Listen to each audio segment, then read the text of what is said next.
There was silence as Gawain stood in the center of the ring, his eyes trailing embers of sunlight, looking up at the archangel that hovered to the tattered ring. Is this truly the line of action you're going to take?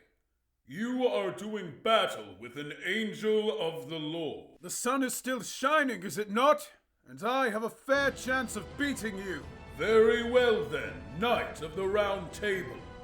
I will treat you better than the heathen. But no, your loss is all but assured. All but assured? You haven't even fought me yet. You may be an angel of the Lord and a bearer of great power, but you're not the only blessed one. I will never back down from a fight with you. The knight charged across the ring. Galatine sang free from its scabbard and blurred through the air, Michael eyeing every movement with a curious gaze. Ah! If that is the full extent of your might, yield. Gawain stumbled from the deflection, teeth gnashing against the resistance and light. I am just beginning. This is your demise then!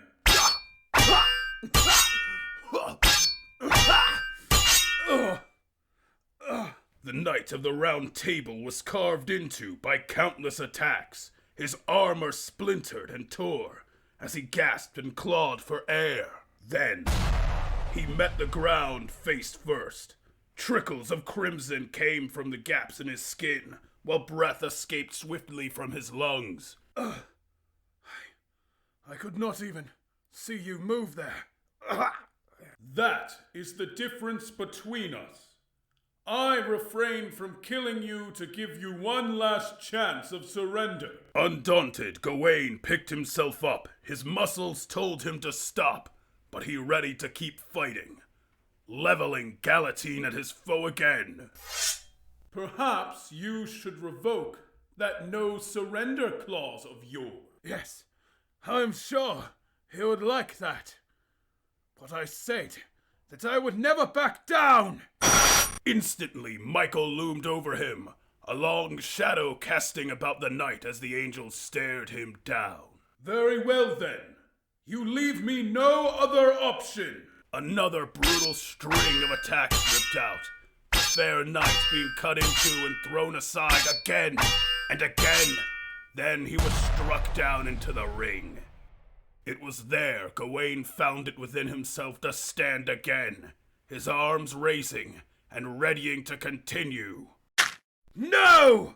Gawain charged again, and again his blade was batted to the side. A single swing from Michael was all it took to toss Gawain away again, followed by another brutal assault of slashes.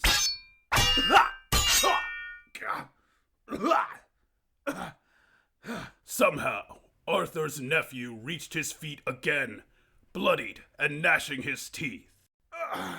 That one hurt a fair bit more, but I can still...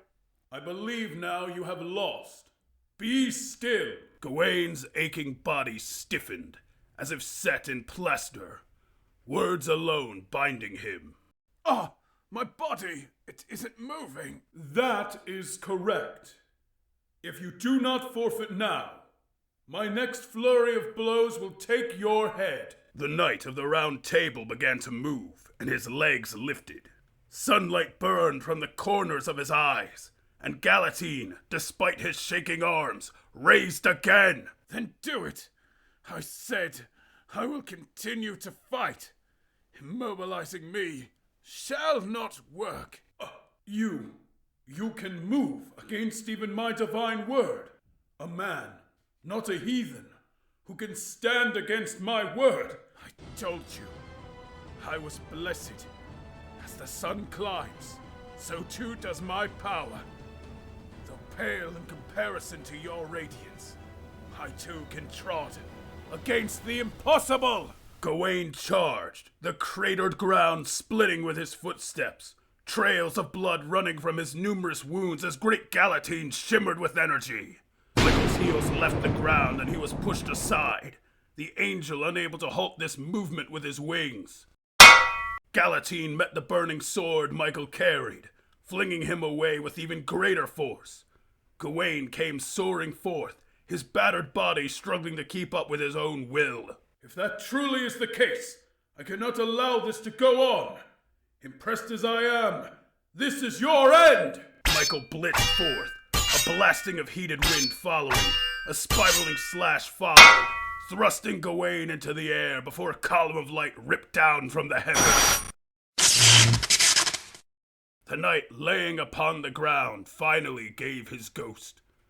Chest heaving for the final time, Michael emerged the victor.